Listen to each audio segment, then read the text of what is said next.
Coach Evaluator is the premier coach evaluation software for schools and athletic organizations and preferred coach evaluation solution of the NIAAA and the Positive Coaching Alliance. The system is completely customizable with an always growing evaluation template library for athletic directors to reference. Coach Evaluator offers a built-in workflow tracking each coach evaluation from start to finish, including document uploads and email notifications. There are not only evaluations for ADs to use, but also self-evaluations and parent-player evaluations of coaches. There is built-in detailed historical reporting allowing the athletic director to analyze their coach's performance over time. Learn more about digitizing and simplifying your coach evaluation process by visiting www.coachevaluator.com. Mention Globetrottin ADs to receive a $200 discount on the yearly rate.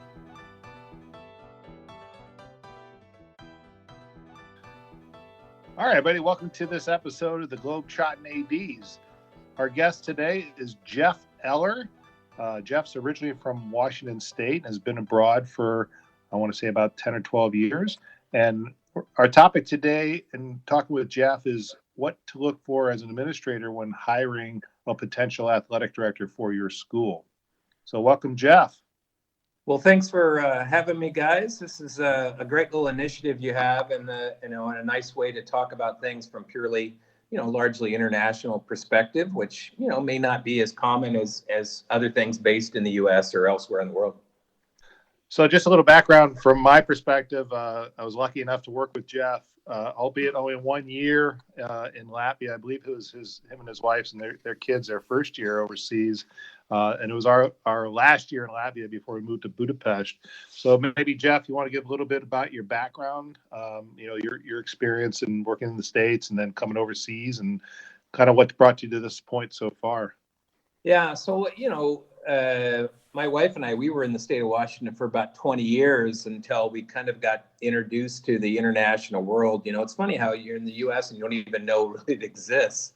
And Lori's mom was a retired teacher in Alaska, and she moved to Moscow, and we went and visited. And then all of a sudden we're like, holy cow, there's like schools, And so we started to get interested in that. And a friend of ours had a brother who was the director in Latvia. And so we went literally to meet with him just to find out about it.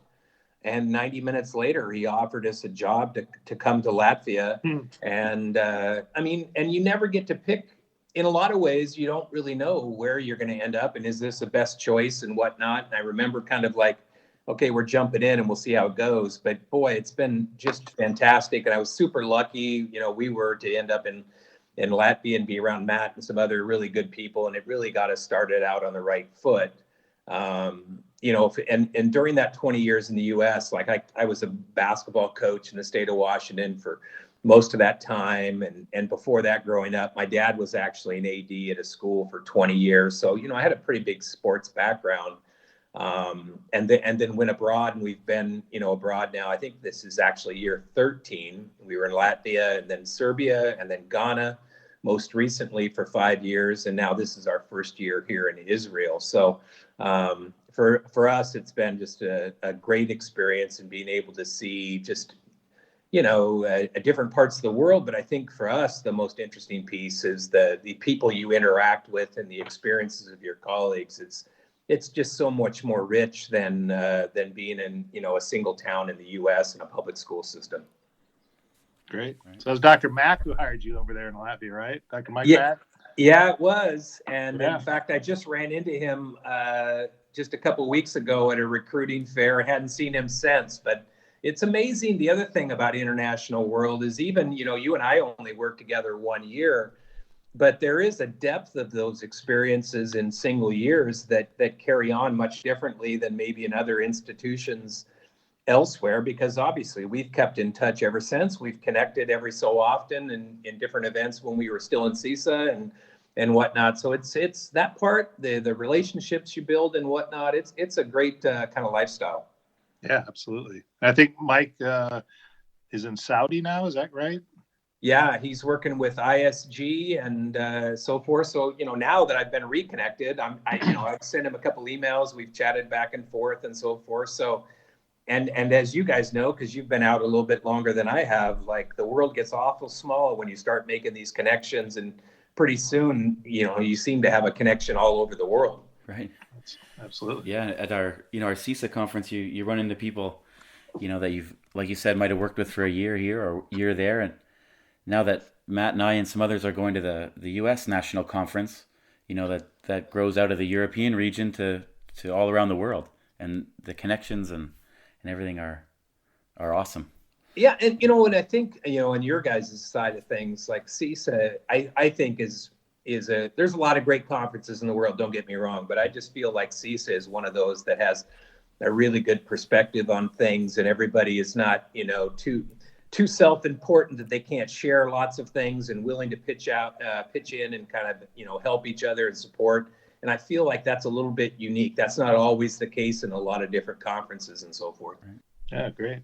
So Matt did give a bit of an intro about what we're going to talk about today, but this idea came from you, right? You wrote Matt with an idea you thought might be helpful for people out there. Walk us through the beginning of your idea, I guess. Yeah, I mean, I think we're all kind of in this podcast phase, and we're all listening to different ideas and finding pieces of information, that cause us to think and reflect or whatever. And I just so happened when I got wind of the first podcast you guys put out, I was actually on my way and right in the midst of the recruiting process. And so the idea came to me like, well, maybe it's of interest to somebody to talk about from an administrative perspective. What do you look for in AD? What's an important, as people, ADs move jobs, like what are some things that administrators look for? And maybe even more importantly, for those who are looking to get their first AD job, like what are some things they can do to prepare themselves to be in the best possible situation, when an opportunity arises. Right.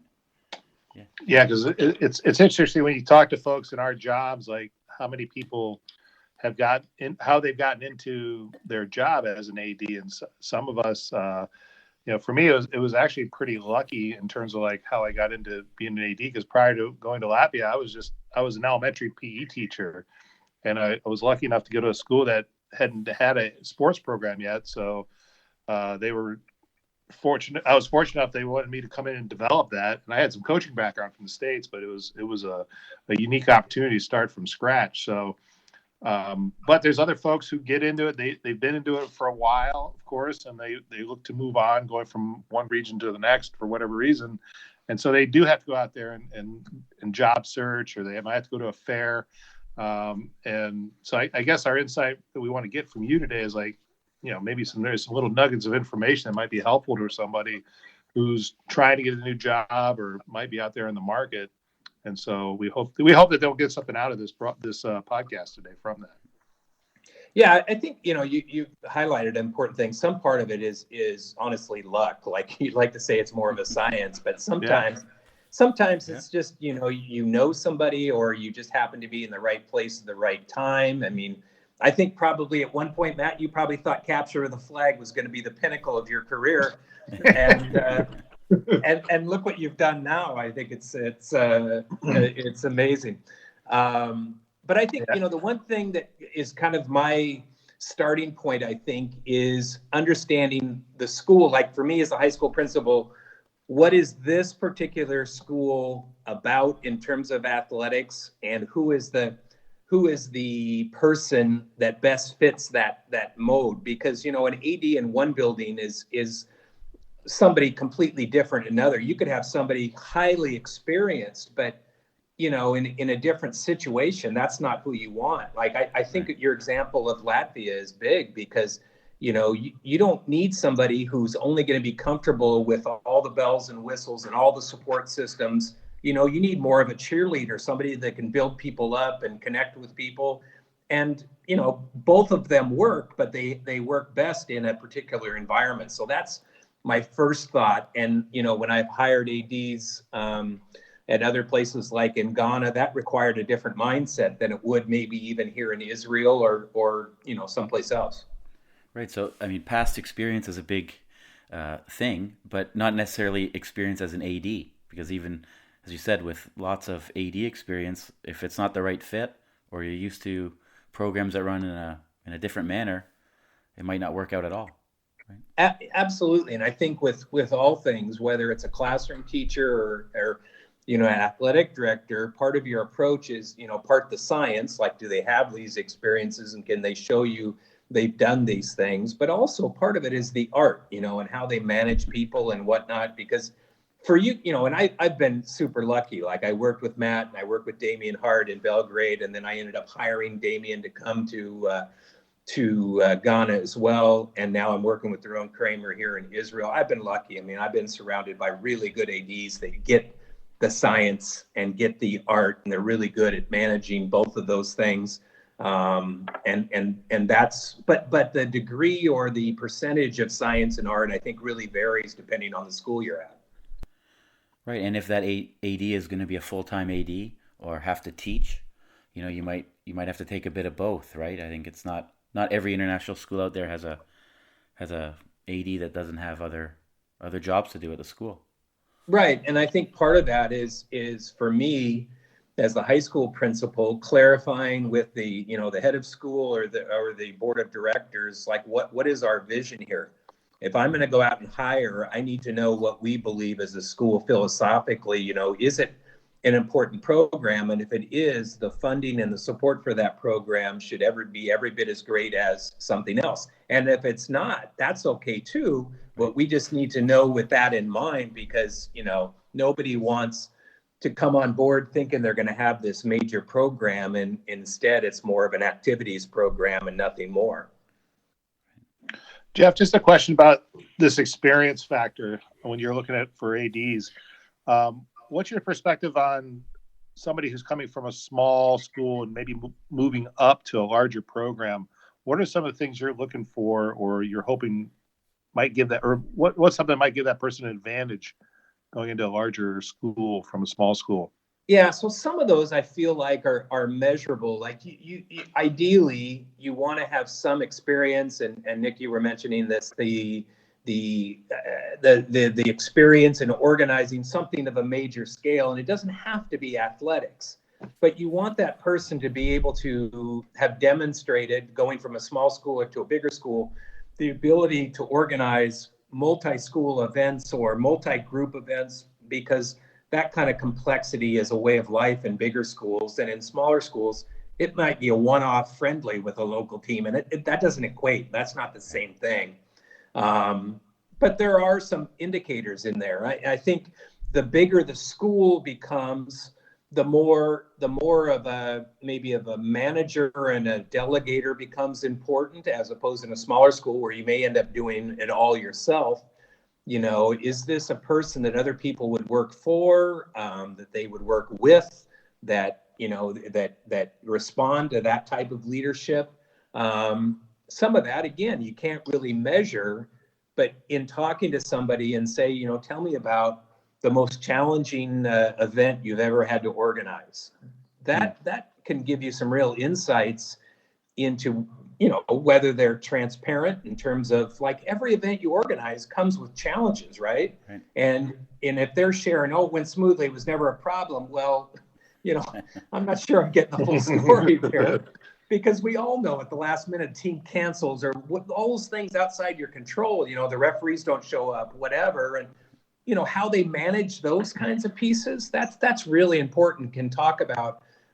Can provide some real evidence about whether this person can grow into a bigger position and in a bigger position. Sure. And how do they roll with it? Because, like you said, these things happen, and, I think it's important to identify that these things do happen, and you just have to go with it if it does, and make the best of it and adjust it accordingly.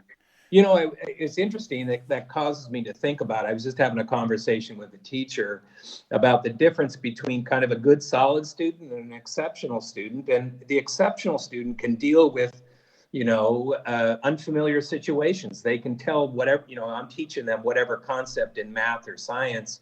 And the good, solid student can share that information with you and can write on it or whatever. But the exceptional student can get to the so what, or this is what it connects to, unfamiliar to that. And I think what you're talking about is the same thing. Like, everybody, given a budget, could balance a budget, or could maybe make up a tournament bracket or whatnot. But, how about adjust that bracket when a team doesn't show up and you got everybody ready to play and you got 15 minutes to make a decision? That's different. Right. And in that interview, being honest about things didn't go well. You just said, yeah, everything went well. It was great. But, for someone to be honest in that interview and say, no, it wasn't easy. I did have to do this. We actually interviewed someone today for a position in our office, and the person was great. He will be a great fit if we do hire him. But he was honest. I had problems here, I had problems there. We worked through it. That helped me grow here. And it was a great interview because you could feel his passion and commitment. Yeah, I think some of those things, I kind of put under, and they're hard to define, but they're kind of the intangibles. Like, how would they mesh into your school? Would they transition easily, or they're going to be an island upon themselves? Do they create relationships? Are people drawn to them?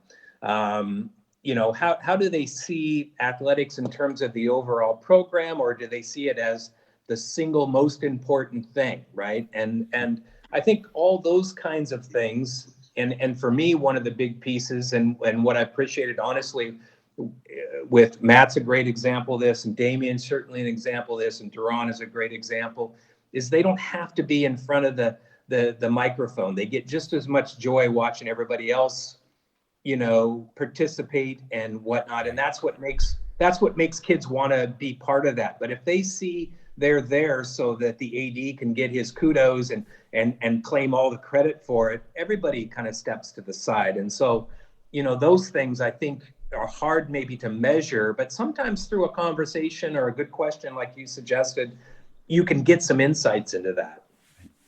Right, because that's the hardest thing I would assume about hiring someone is you can't see them in that situation. You can't know how they're going to react in a pressure situation until maybe they're at your school and something happens. That's true. However, and now this is maybe a more recent phenomenon in the hiring process, is because the world is so small that generally you might know somebody that coached with this guy or coached at a tournament that they hosted or whatnot. And so, sometimes, no matter how they present in the interview, if you're doing your due diligence and you're saying, oh man, they're in this conference, I know somebody who's coaching that conference, I wonder if they've ever been at a tournament that person has put on or whatever. And it is amazing, sometimes all of a sudden something shows up that either reinforces what you thought, or in some ways can contradict what somebody has shared, and you get a different perspective. And this interview process is, when you look at it from a dollars and cents, it's a lot of money on a single decision, right? And if it's an AD coming with a family, like I'm making a big decision financially for our school, and so I better do my due diligence to make sure this is the best possible fit. Because from a financial standpoint, I look at it as almost like the school's investing in that person. And, we want to make sure this sounds, kind of black and white, but we want a good return on our investment. Right. And, for anyone that listened to episode 3 with Chris Mott at the end, he shared that he's moving to Bangkok, that his position in Lima is open. And as of right now, they haven't hired anyone. They're still struggling to find that right fit. I think they've had a good number of applicants, but they're still looking. Listen out there, get your application in. I mean, I was listening to that, and I was like, there again, that hire is going to be a very unique situation. Who somebody who could be an AD somewhere else, somebody with a little bit of experience. That seems like a really super interesting position to take on. Right. But it's different than being at some small school and whatnot. And so it's going to take a different type of person to do that. Sorry, I'd just like to backtrack a little bit of your comment about being on the microphone. I do like being on the microphone a little bit, and I am certified from the NIAAA in LPC 625, which is Athletic Administration, Management of Games and Events. Where are you taking this now, Matt? But it's different in your sense. I actually enjoy listening to you on the microphone. It's not for your own benefit. It's for mine, I think. Right. And when Matt's on the microphone, he's only pumping up the student athletes that are at the event. That's right. I'm of course. enhancing the atmosphere and the experience for our students. Actually, the real beauty for me is I think that I like to watch Matt, and I think in his head he thinks everybody is really listening to him, but in fact, it's not the case. And so I'm an audience of one. That's true. Exactly. I just want to get back about you talk about direct past experience and recruiting folks to coach. When you work with the AD, how close, or maybe you can give some examples of the process you take with your athletic director in identifying folks who can coach or work with the program? Well, and I think there's two parts to that, not only identifying who can coach, but also making sure that you have some kind of evaluation process in place to make sure that we can continue coaching. So I think it's a little bit of both. I think it's important that in that vetting process on the front end, that there's some insights into issues regarding safeguarding that, in this day and age are like essential. Mm-hmm. You can't get away from that.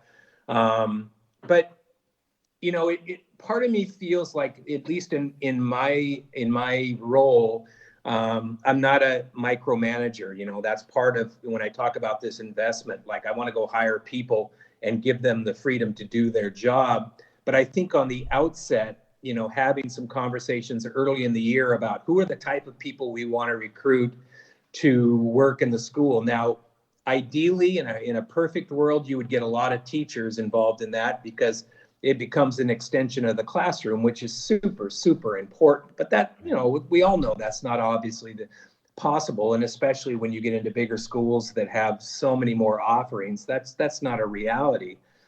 But trying to have, as part of that process, a clear identification of who we are as a school and who we are not. So when they are recruiting teachers or coaches for the program, that we aren't adopting to whatever that coach has done in the past. That coach is adopting our philosophy and our beliefs. And we've all seen it, sometimes outside coaches don't get that perspective, and they come to a tournament and they are coaching like it is the Olympic game final. And, we want to be competitive and we want our kids to try the very best, but come on. I mean, in real life, this is a 3-month season. You're going to play 20 games and nobody remembers who won the ribbon the next year. Right. So I think in hiring is making sure you and the AD are on the same page in terms of who we want to get. And that could vary depending on the program. Like, you want to have a good match. If you're hiring an assistant coach, you want to make sure the head coach is involved and that they're a good match and good pair and saying the same philosophy in terms of the program. But part of that is, are you maintaining a program? Are you building a program? All those questions come into play when you're trying to recruit people to fill the need that the school really needs. You mentioned about, hiring outside coaches and them fitting to the school system. Which is also a big concern for U.S. ADs in U.S. schools. But we found it also in having teacher coaches come in that were at different kinds of international schools before. So an international teacher who coached in his old school, but now has come to a different type of program, as you mentioned. We've had lots of growing pains on that side as well. Yeah. I think, and that comes from the very top, defining, who we are as a school. And that starts with, right, the board and the head of school saying, this is who we are as a school. This is what we believe. And then just being really transparent in that process. But you're right. Like, sometimes you'll get, teachers that are hired and they have a different perspective, whatever it is, right? And I have very specific memories of when I came to Latvia, and I coached at pretty high levels in the States. And I remember Matt actually having this conversation with me about, this is what our program is. And that was super helpful for me to kind of get, a good context for how I should coach, as opposed to taking how I coached before in the States and just say, well, if it worked there, it worked here, because it would have been a disaster. But I remember, and Matt, to this day, I remember you saying, this is a little bit more like CYO here. And Yeah, and honestly, that made me a better coach, because then I could understand my audience a little bit, and I knew that I wasn't having to reach the expectations that I had previously coached under. Right. Yeah, it's a different animal. The perspectives are different. The experience are, of course, way different for kids and coaches. So I think, we get back to the idea of like buying into philosophy and what your program philosophy. It's really important to make sure your folks understand what that is when they come on board, and they understand what you're trying to accomplish and working with kids and making an educational athletic experience. So, there's a point there you made about coming in, changing that mindset a little bit of how it is back home versus what it is overseas, because it is totally different. It's not just the board and the director and the AD, but then to the coaches, and then to the parents, and then also to the kids. We should be having those conversations with the kids as well. And with the classroom teachers as well. Like, we've all had this discussion about, kids traveling on the weekend, they're going to miss class and whatnot. And making sure that, like, for me as a principal, is explaining to teachers, like, listen, at this school, now it may be different at a different school, but at this school, this is another part of our program. We are not just purely an academic school, or if we are, that's okay too, but let's define who we are. And thankfully, every place I've been, it has been another element of the school, no more important, no less important to some degree, and that kids have an opportunity to learn different things about themselves all over. And so, going back to the teachers and say, let's educate you a little bit, because you may think this is just go out, roll the balls out and play around, but, kids are really developing themselves here in a way that's, of importance to our school. Yeah, absolutely.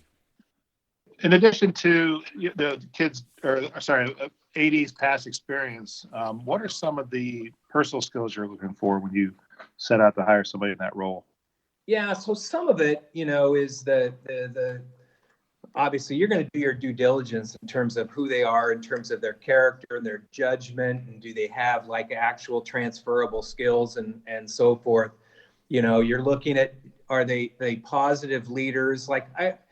And again, I've always felt like this. And again, I've just been blessed because I've been around really good ADs, but they see themselves not as an outlier, but they see themselves supporting the classroom. They may, in an IB program, Damien was supervising kids in the extended essay and things like that. Those are super important things that, everybody sees that everybody's on the same page, and I think as you get, you almost have different stages of an interview process. Like the first, maybe just a paper screening.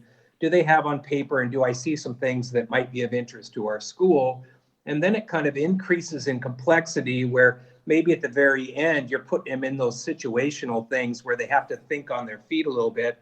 And that will separate a lot of candidates when you ask them questions about, here's a situation, you're running a tournament, and the coach is really upset with the referee to the point where it's causing the kids to act out because they're feeling that that's the norm. How do you handle that right now? Or, a teacher comes to you and they're upset, back to this idea of the relationship between programs. They're upset because this kid's missing class.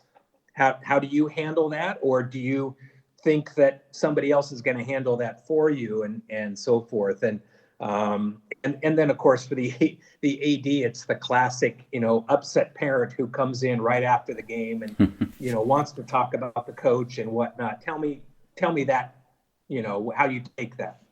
And that can really separate a lot of really good candidates with just a couple questions. Right.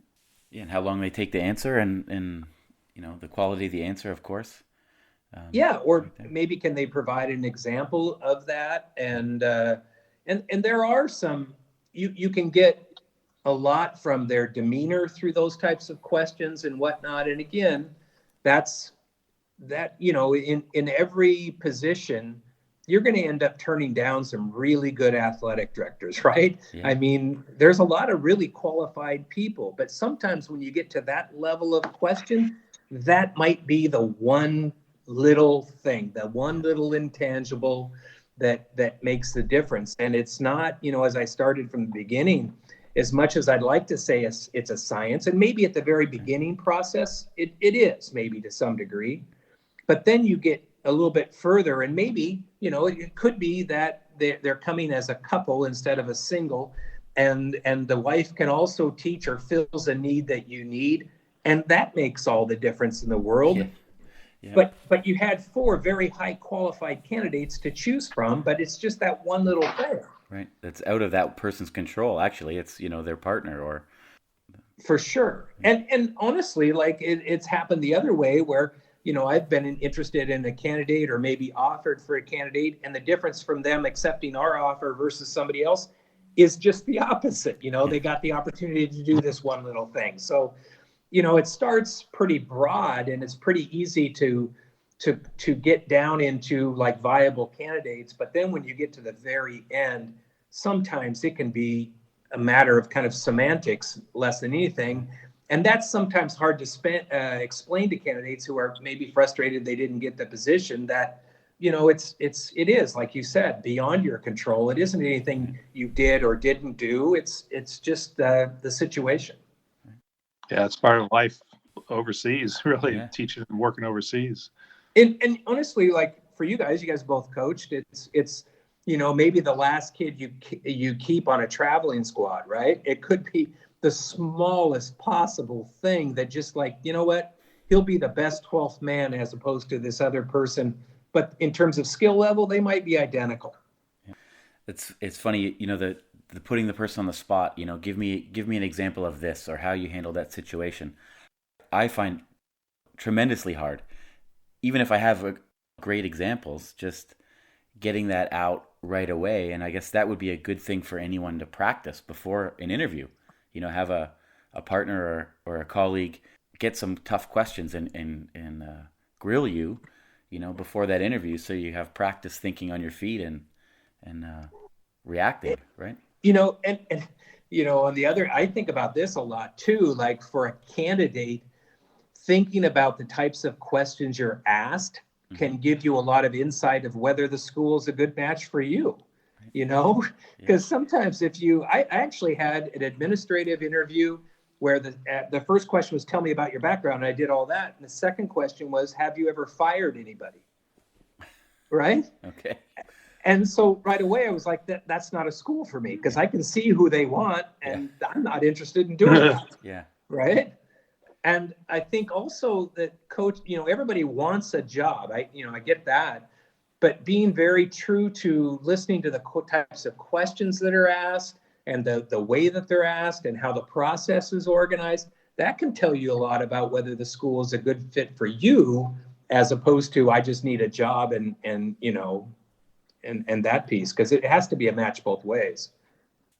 Yeah, right. And in most of these interviews, you're going to move to that new country or new city, right? So, the person has to be, welcomed into that interview because they're going to be partners at that place if they get hired, So I think on the interviewers to put a good vibe out and a good welcoming atmosphere goes a long way to start that relationship with the possible new AD. Right? Yeah, and I think for me, and I've recruited to a variety of different environments. I think it's absolutely essential that you tell the school as the school is, and not something else, because you don't want somebody who's coming in to work hard for you to all of a sudden show up and life is a lot different than advertised, and that's a recipe for disaster. When we hired Damien to come to Ghana, he and I spent a lot of time on the phone talking about the challenges of an athletic program in West Africa and the unpredictability of it and so forth. But knowing who he is and his ability to think on the spot, and he knows how to do all that stuff. I knew he would be a good match, and and he's been there. I think this is year 4, and I think he's going to be there for a couple more years. So I mean, I think that's an important piece, and maybe from the outset we probably should have said that all positions you hire are important, but in terms of the vibe of the school and the feel on the school, there may not be a more important hire than the athletic director, because You ask a kid at the end of the year, what do they remember from the year? I'd love to say it was the physics lesson, and maybe it is for some, but for a lot of them, it's these trips and the camaraderie that they engage with. And the AD is central to that. So, they can really have a huge influence on the climate of the school and kids loving coming to school and having a good experience. So there's like, it's not a position that's a throwaway for any quality school. Yeah, just to add to that, I think it's a big part of the saleability of the school for prospective parents or marketing the school to prospective teachers or coming in with kids, for example. If they're pretty sporty and active, it's a big bonus to know that their kids are going to be involved in a quality program and get a lot out of it. But and for me, just and I've been through schools in a lot of different environments. I think this is my 8th school that I've worked at or whatever. You can see trends a little bit, and the need for students to have an outlet like this in this day and age. The evidence and the research certainly backs it up that kids that are involved in extracurricular activities do better academically. They're healthier. Their mental health is better, and all of that. And so for me, I'm not looking at this position as, just fun activities for kids. This is part of their overall education and well-being. And it's a super important hire.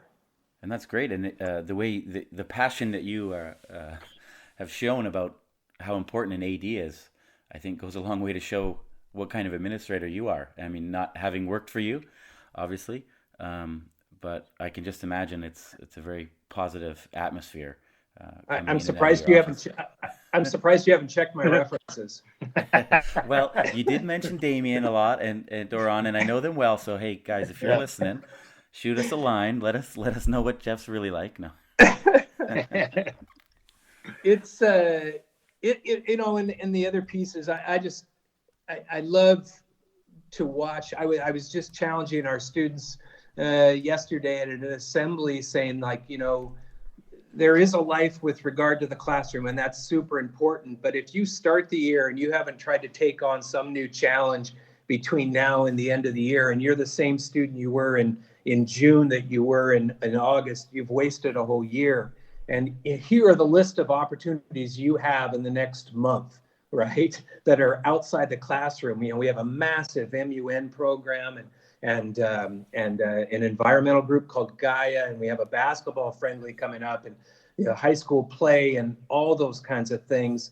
Like, if you're not stretching yourself and getting out of your comfort zone in one of those, and you're allowing other students to convince you shouldn't turn out, then you're missing out. And I think that's a constant challenge for us, is not only for ourselves to stretch ourselves and get out of our comfort zone, but to encourage those students around, like, where else, at 18, how many more times do you get a chance to go out and really play in an environment like that? For the students in the international world, you're talking about a small handful, and it's as safe a place to do it. So, God, you got to get out there. It's I don't know. I just think it's an opportunity missed. And I think it's important if you can get older kids who've been through that to help reinforce that, maybe give some testimonials or some kind of feedback to tell those younger guys, like, yeah, you should do this for sure. You're going to love it. You're going to benefit from it, and be all the better for it. And I know, like you again, I'm only speaking really of the athletic directors I've worked closely with, but you held that belief in terms of everybody needs to be out there. And Damien surely did, and he worked really hard to create extra programs as soon as we had more kids than we could travel with, just to keep them involved. Because evidently, we all seen this too. It's a week before a major tournament. Some kid gets hurt and somebody else could step up and participate that didn't get that. If you came to our campus, Dorona on the door as you walk into the gym has in big bold letters, everyone is an athlete. And it's a great way to frame things, that this is the one place, one time, and maybe last time in your life where you're going to be able to play in that kind of environment and get that kind of experience. And for me as a principal, having somebody that can push forward that agenda that's a huge benefit to our school, to our students, to everybody. All right, Jeff, I want to thank you for coming out today. Some great insights and some great stories there and experiences you shared about the other side of being the administrator and looking at the potential hires of ADs and coming in, things you're looking for. And we hope that helps somebody out there down the road who wants to get into this business, and they can gain from this. Yeah, and I think this podcast and your guys' ability to network is super helpful. And I think that, anybody who's interested should really connect with, guys like you, or get connected, follow you guys on social media, because you guys have so many insights on, even schools and what would be a good match, and just all those experiences, how you got started and whatnot. And, that can be hugely valuable to anybody who's just trying to jump in. Well, thanks for that. And like Matt said, thanks for being with us. And you shared that you've been, in a few different countries now, different parts of the world. But before we go, do you have a favorite spot, a travel highlight, one of your big items on your list since you've been an international educator? Yeah, I think that I don't know that there's a single place. I have a soft spot for Berlin. I would go to Berlin every other holiday if I could. I just find that city fascinating. But I feel like you guys touched on this a little bit in the first episode. It just seems like every place you go to has something unique, something kind of different, or a different, interesting place. But for me, and I've always kind of said this, like, you can go to good schools and they can have great buildings and great facilities and all that kind of stuff, but it's the people that make it interesting, right? We have great facilities here in Israel or whatever, but it's the opportunity to work with guys like Doron that really bring it alive. So, in my travels, like, I've seen lots of interesting places and so forth, but for me, it always comes back to different people I've crossed paths with, and the opportunity to, connect with people and then connect with them again. And, and like I said at the beginning, Matt and I only spend, a year together, but we've connected. And, the last time I think we saw each other was Canadian Embassy in Belgrade. Yeah. That has stories that will remain untold. Hey, I was supposed to come that weekend, actually, and didn't make it. Yeah, that would have been even more fun, I think. But even the Canadian Embassy by itself, again, wouldn't be the same unless you had the people to add to the recipe. Yeah. All right, a little bit about Israel. Any food or drink recommendations you can pass on from your time there so far? It's a fascinating place. It's a fascinating place, and it is a real foodie culture in Tel Aviv. Like, I mean, the number of restaurants and just variety is for me, I think, brand new. Like, we haven't had this kind of differentiated approach to menus as other places we've been, where it's been either rice and chicken or chicken and rice. And here it's super rich. Plus, from almost from my office, I can see the Mediterranean, and I can be there in 10 minutes on the beach. And it's a pretty unique place. And I know you guys would testify to this as well. Like, for those who are thinking about going abroad, no place in the world is how you see it or understand it based upon what you've read or seen on TV. And Israel is a great example of that. I mean, you ask the average person and they're like, holy cow, are you safe? I've never felt more safe. And I've never felt like I lived in a place that was this modern and easy to get around. And just, life is very, very relaxed here. And just can't beat the weather. Yeah. I was wearing, it's crazy how nice the weather here is. And it's just a whole different lifestyle. So you guys should definitely put it on your travel ticket. Yeah, we were lucky enough to go down there as a family last year, and we really enjoyed it, going to Tel Aviv and Dead Sea, Jerusalem. It was fantastic. Definite highlight. And the thing is like, it's so small, you don't realize, how much of the news Israel takes up. But from north to south, it's 5 hours. Like I just had colleagues taking photos on the ski hill looking south to the, on the border of Lebanon, and then you'd go 5 hours and you'd be on the Red Sea. All right. Well, I think we'll sign off this episode. Okay. And thanks again for sharing with us your thoughts and ideas and all the great things about the ADs you've worked with and how much you value the position, because I think that's not always the case. And that was great to listen to and great to hear. Yeah, great perspective. That was excellent. Thanks, Jeff. Yeah, you guys are welcome. Keep up the good work. I hope the CISA conference goes well this spring, and keep staying focused on those kids. Yeah, baby. Awesome. Let's take a quick ad break. If your school is in the market for bespoke sportswear, look no further than Kukri Sports. Kukri has evolved over the last 20 years from a bespoke sportswear manufacturer into a true sportswear partner, firmly believing in the value of sport at all levels. Bespoke teamwear forms a unique part of an individual's sporting story and represents a lasting link to their time in sport. Kukri are proud to play a part in that journey. Every individual can build their own legacy. Kukri Sports creates a sportswear range that inspires as well as performs. Start your journey today. Email the team at contact@kukrisports.com.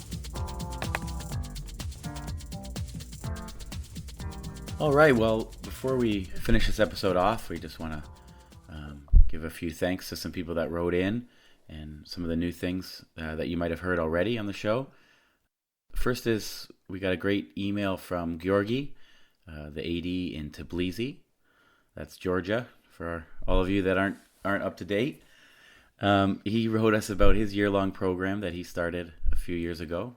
He calls it the Tifa Sports Academy, and it's for the elementary and middle school students at his school. It's all year long, and it's just for soccer and basketball, different days for different sports. And they organize games on Friday and Saturday, and they organize a couple local tournaments. And it's just to offset their 3-season sport program for the middle school and high school students. So gives them something extra to do, keeps them busy. And it starts pretty late for the middle school, 6:30 to 7:30 at night. But they open a classroom, they said, for anyone who wants to stick around after school and do homework or whatever and wait till 6:30. So about 50 people in each program, elementary and middle school. And pretty cool. Georgi, thanks for letting us know. Thanks for writing in. I'm glad that's working out for you. Yeah, thanks. Always good to have some more info out there and sharing of program information. Appreciate it. You might have noticed a bit different music on this episode, and that was one of the funniest things to happen to me, I think, since we started this podcast. A 7th grade boy came up to me in the hallway last week. I don't really know him, just for seeing his face, I recognize him, and he said, "Hey, I heard you have a podcast." Kind of made me step back a bit and say, yeah, I do, buddy. Why? What's up? And he's like, "Well, I make music. You interested in some new music? I can make something for you on the computer and can be part of the show." So I said, "Yeah, absolutely." And, you're getting famous. Yeah, right, through the halls of school. That's great. But yeah, awesome collaboration there. Yeah. So thanks a lot, Henry Newtonen. And I don't know, he's going to write some more, and maybe we keep changing it up, or maybe we'll stick with these for a while. But I like him, so thanks, Henry. Good stuff. Yeah, just a reminder for everybody, all our listeners, that the CISA conference is just over a month away. You can still sign up for it if you're interested to attend. Nick and I will be running some NIAAA courses along with Jason Cuthbert from Warsaw and also from Belgrade, Dave Horner. So we'll be there. We're looking forward to it. And Mark Hall will be one of our main headliners for coaches and ADs from 3D Coaching. They'll be presenting some workshops. So you can still sign up. Go to CISA.org, CEESA.org. Go to the conference page, and you can access all the information about the conference in Helsinki. So look forward to seeing you there. Still time left. All right. Thanks, Matt. Thanks, everyone, for listening. Until next episode. All right. See you next time.